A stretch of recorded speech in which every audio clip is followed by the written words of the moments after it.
La idea, digamos, es partir de una mirada nacional con una perspectiva regional para después poder, en el momento del intercambio, pensarlo en la ciudad, ¿no?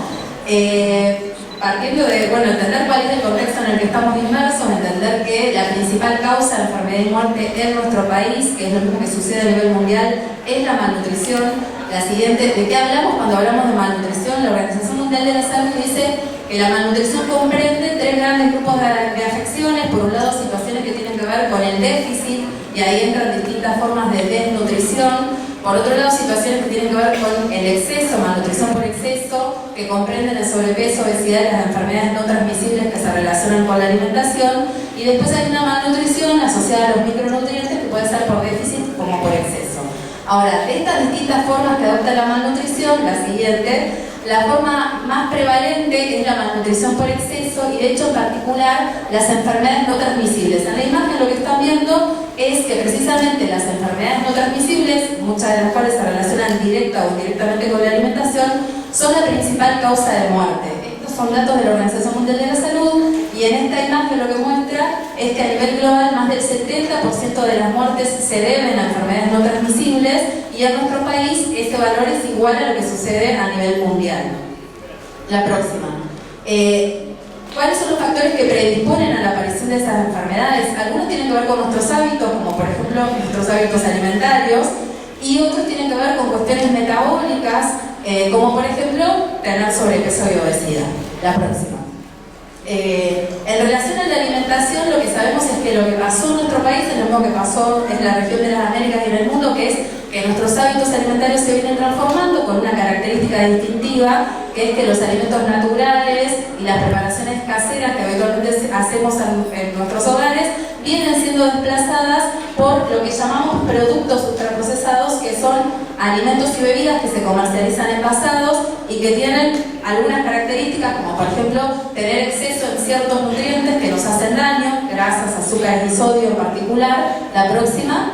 Y también, digamos, hay varias características, ¿no? Una de esas, acá tenemos como la comparación de los alimentos, ¿no? Y tenemos, por ejemplo, productos ultraprocesados como jugos de fruta, que cuando miramos los ingredientes, o sea, un producto ultraprocesado en general se comercializa envasado, tiene 5 o más ingredientes, y muchas veces no tienen eso por lo cual lo compramos, ¿no? Sabemos un jugo de durazno que cuando leemos los ingredientes no tiene durazno. Y tienen en general un montón de ingredientes que son palabras, siglas o cosas que no sabemos qué son ni dónde se compran, y digamos tienen una de sus características distintivas es que son social, cultural y ambientalmente destructivos, ¿no? Son adictivos, cuando abrimos el paquete no podemos parar de comer hasta terminarlo. Vamos a la siguiente. Y son precisamente el gran motor de la situación nutricional actual, ¿no? O sea, son los grandes responsables de la malnutrición y en particular de la malnutrición por exceso. Acá hay datos locales y globales. O sea, lo que sabemos es que en la región de las Américas, es la que tiene la mayor prevalencia de malnutrición por exceso, en particular, digamos, comparada con la desnutrición, que en realidad es la región con menor prevalencia. La próxima.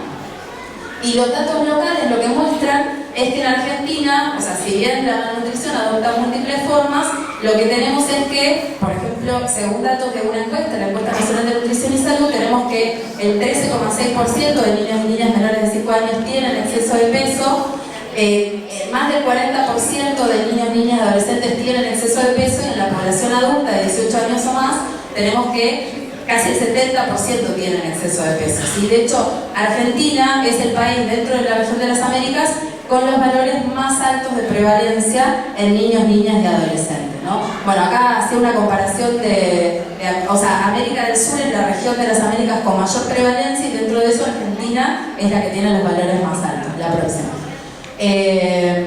Bueno, lo que sabemos es que no solamente que es la forma más prevalente, la próxima, sino que viene aumentando sistemáticamente. Lo que sabemos, por ejemplo, en este mapa, lo que vemos, según datos de otra encuesta, que es la Encuesta Nacional de Factores de Riesgo, es que no solo que es la forma más prevalente, sino que, por ejemplo, en población adulta la obesidad aumentó en un 74% en menos de 15 años. En población adolescente la obesidad aumentó un 77% en 11 años. La próxima. Y otros datos nos permiten dar cuenta de que no solo que es la forma más prevalente y que viene aumentando sostenidamente, sino que también afecta con mayor fuerza a la población en situación de mayor vulnerabilidad, que tiene mayor prevalencia de malnutrición por exceso, pero además tiene mayor probabilidad de desarrollar sobrepeso, ¿sí? O sea, tiene mayores probabilidades de tener estas problemáticas. La próxima. Bueno, lo que sabemos es que si hay malnutrición hay un derecho que es el derecho a la alimentación adecuada que está siendo vulnerado. O sea, si no nos podemos alimentar adecuadamente, entonces lo que tenemos es malnutrición. La próxima. Y de hecho, las distintas formas de malnutrición lo que hacen es coexistir con el cambio climático y se habla de una sindemia global, que estamos inmersos en un contexto donde estas pandemias, o sea, esta gran prevalencia de malnutrición en todas sus formas y el cambio climático, lo que hacen, digamos, es actuar sinérgicamente, y de hecho lo que sabemos es que un tercio de los gases de efecto invernadero son, digamos, provienen de los sistemas agroalimentarios, ¿sí? Y de hecho, en este contexto de pandemia por COVID-19, lo que vemos es que estamos aún más lejos de acercarnos a este objetivo que plantea la Agenda 2030. O sea, el objetivo 2 lo que habla es de acabar con el hambre y con la malnutrición en todas sus formas, y no solo que no nos estamos acercando y que no lo vamos a alcanzar el 2030, sino que nos alejamos aún más de ese objetivo. La próxima. Bueno, y también esto para entender de que la industria alimentaria, digamos, es fuertemente oligopólica. Hay un puñado de 100 empresas a nivel mundial, digamos, que son las que definen qué es lo que nos llevamos a nuestras bocas, y son esas mismas empresas las que también más contaminan con plásticos a nivel mundial. Ahí tenemos una lista. Esta es una investigación que se hizo que muestra que precisamente estas grandes transnacionales que producen ultraprocesados también son las que más plástico utilizan, las que más envases de un solo uso. El ranking por cuarto año consecutivo lo lidera Coca-Cola, ¿no? Pero si miramos el resto de las empresas, Pepsi, Unilever, ¿no? Son esas mismas grandes transnacionales que enferman nuestros cuerpos, también las que enferman nuestros territorios. La próxima. Y de hecho, digamos, hablaban de marketing hoy, o sea, despliegan una serie de estrategias de marketing, hablaban del IPCC. Bueno, tenemos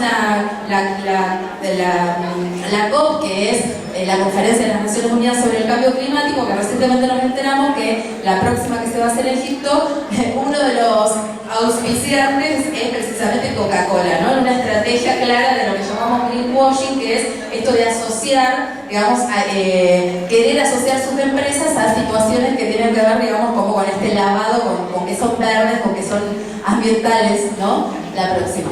Y de hecho, gran parte de las estrategias de marketing que despliegan las empresas lo hacen precisamente en los envases de sus productos, ¿no? Y acá puse otros ejemplos, ¿no? Como por ejemplo estamos precisamente en un mes donde se está problematizando la necesidad de estudios para la prevención de distintas formas de cáncer, en particular el cáncer de mama, y cómo esas mismas empresas que nos enferman y que son responsables, por ejemplo, de un aumento cuando hablamos de enfermedades no transmisibles, también hablamos de distintos tipos de cánceres, y por otro lado, digamos, quieren asociar sus productos a que están trabajando por la cura del cáncer, ¿no? O sea, acá hablamos de pinkwashing, por ejemplo, ¿no? De estas estrategias que tienen que ver con cuestiones asociadas a las mujeres o a la salud de las mujeres.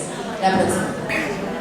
Bueno, y de hecho, lo que sabemos es que la malnutrición en realidad es el resultado precisamente de cómo se han transformado los sistemas alimentarios. Y en particular, esa transformación viene siendo fuertemente traccionada por algunas características, como por ejemplo, Diego hablaba de la urbanización, ¿no? También los cambios en los patrones alimentarios y las nuevas formas de producir y procesar los alimentos. Bueno, la próxima.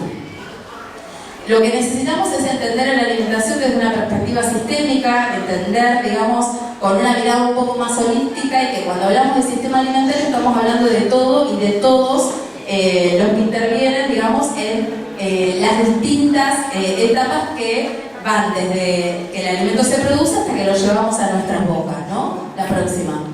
Y en ese sentido lo que solemos hacer es poner el foco solamente en uno de los aspectos de los sistemas alimentarios, que es el comportamiento que tenemos como consumidores y consumidoras, y no miramos que en realidad nuestros hábitos alimentarios están determinados por los entornos en los que estamos inmersos, ¿sí? O sea, entornos que en general suelen ser no saludables, como por ejemplo los entornos escolares, pero también los entornos hacen referencia a los puntos de venta, por ejemplo, los puntos de venta minoristas, y sobre todas las cosas, un aspecto que no solemos mirar es uno de los componentes de los sistemas alimentarios, que es precisamente la cadena de suministros de alimentos, ¿no? Que en definitiva son los que determinan qué se produce y cómo se comercializa.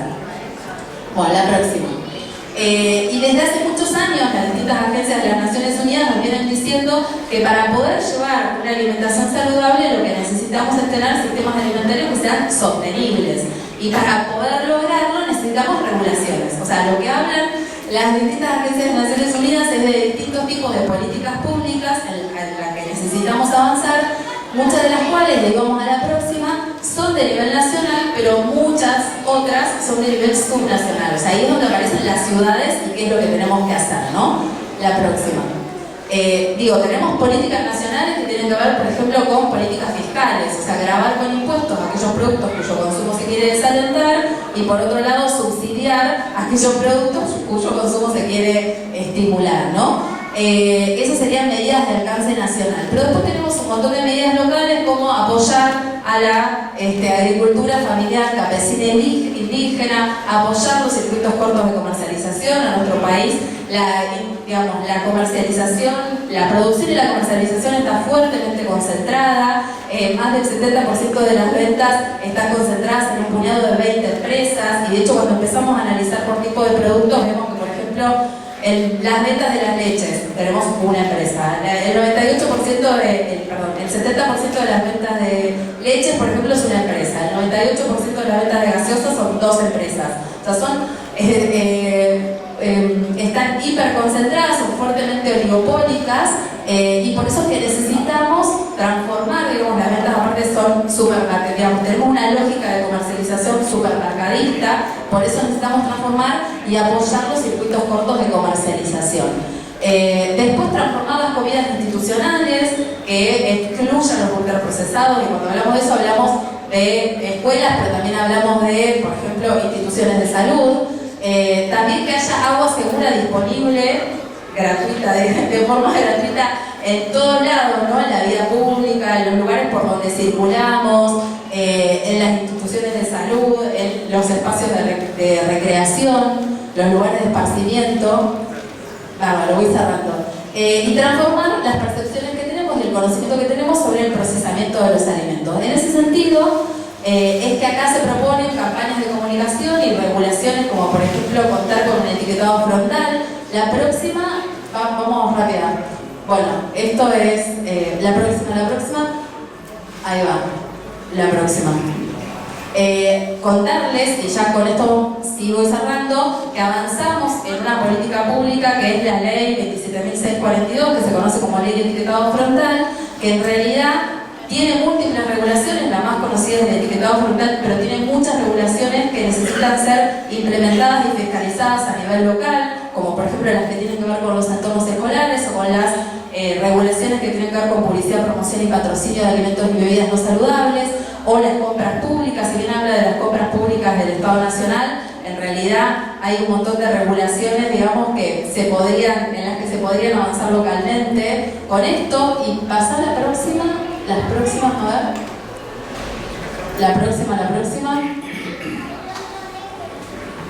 La próxima.